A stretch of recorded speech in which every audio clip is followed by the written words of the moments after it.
بے شک حضرت حسین رضی اللہ تعالیٰ عنہ کی شہادت بڑا عظیم المناک واقعہ ہے، لیکن اس کے اوپر اس قسم کے طریقے اختیار کرنا جو خود رسول کریم صلی اللہ علیہ وسلم کے اور خود حضرت حسین رضی اللہ عنہ کے ہدایات اور تعلیمات کے خلاف ہیں، یہ بہت ہی برا طرز عمل ہے۔ کچھ لوگ ہیں جو یہ کرتے ہیں، اس کو دین کا حصہ سمجھتے ہیں، اپنے دین کا حصہ انہوں نے سمجھا ہوا ہے، لیکن جو حضرات کے جو اہل سنت ہیں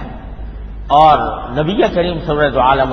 اور صحابہ کرام رضی اللہ تعالیٰ عنہ کے طریقے پر اپنی زندگی گزارنا چاہتے ہیں، ان کو اس سے مکمل پرہیز کرنا چاہیے اور اس سے اپنے آپ کو دور رکھنا چاہیے۔ البتہ یہ ضرور ہے کہ ہر ایک آدمی اپنے کیے کا مکلف ہے۔ ہر ایک آدمی نصیحت کی جا سکتی ہے، فہمائش کی جا سکتی ہے،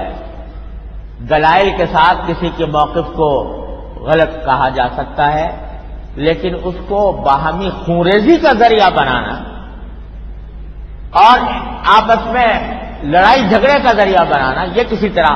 ہمارے دین کی تعلیم نہیں ہے کہ ہم اس کے بنا پر ایک دوسرے کے خون کے پیاسے ہو جائیں، ایک دوسرے کی جان لینے لگیں۔ افسوس ہے کہ جب محرم کا مہینہ آتا ہے تو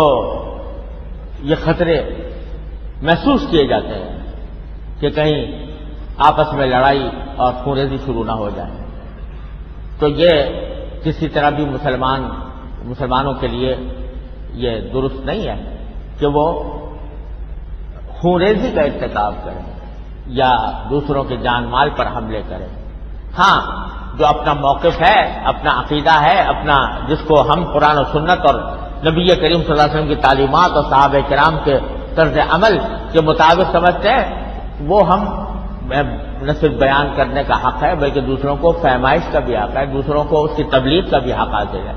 لیکن ایسا انداز نہ ہو کہ جس سے آپس میں خونریزی کا ارتکاب ہو۔